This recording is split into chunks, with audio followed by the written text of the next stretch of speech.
Если кто-то скажет вам, что за все это время eFootball ни на йоту не изменилось, не прогрессирует, не добавляет что-то новое, то смело бейте таким людям в лицо. Ибо все как раз таки наоборот. Игра совершенствуется, преображается, и у нее появляются новые фичи, которые явно преображают игру. Одна из таких — это кастомизация стадиона. На первый взгляд фича действительно интересная и позволяет хоть как-то разнообразить привычный игровой процесс. Однако даже так некоторые из игроков были явно недовольны этим нововведением, говоря, что это все бессмысленно, это просто лишняя мишура и иной раз мешает играть. Та же самая реакция вокруг статуи Ямаля чего стоит. Но в принципе большинство из нас с этим как-то мирились и в принципе ничего против этого не имели, а скорее наоборот. Ну а с каждым последующим обновлением, последующими кампаниями, соответственно, стало появляться больше возможностей для кастомизации стадиона. И теперь кастомизация стадиона и те фичи, которые мы добавляем, выглядят следующим образом.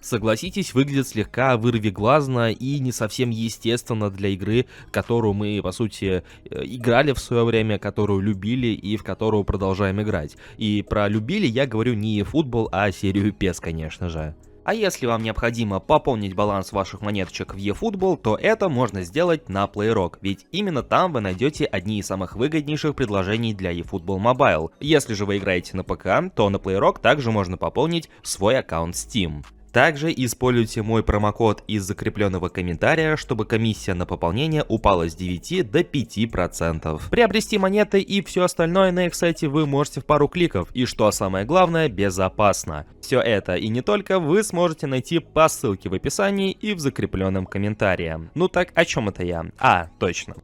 Исходя из чего у меня возникает вопрос, а не кажется ли вам, что игра постепенно превращается в некоторое подобие той же самой ФК, ну или прям совсем обобщая того же самого Fortnite, когда все светится, крутится и все на таком вот, знаете, веселье. И я даже не шучу, ибо большинство из нас знает, что тот же самый Fortnite славится, помимо своего игрового процесса, который действительно может увлекать, еще множеством коллабораций, которые связаны с самыми разными тайтлами, от супергероев и комиксов и заканчивая представителями шоу-биза какого-нибудь. И нечто подобное мы также наблюдаем и в eFootball. Те же самые коллаборации с японскими инфлюенсерами, с бразильскими инфлюенсерами, те же самые компании с Yu-Gi-Oh, с Blue Lock, с Капитаном Цубасой, которые привносили не совсем естественный контент, не совсем естественную графику в, по сути, реальную имитацию футбола, в симулятор футбола. И опять же, исходя из всего этого, не кажется ли вам, что Konami все больше и чаще начинают обращаться в эту сторону? Что в целом происходит с игрой? То есть помимо добавления каких-то интересных функций, возвращения тех же самых старых режимов, хотя бы кооператив 11 на 11, они добавляют в игру не самые ожидаемые коллаборации. И если та же самая компания с Цубасой, как бы она мне не нравилась, или более любимая компания с Blue Lock,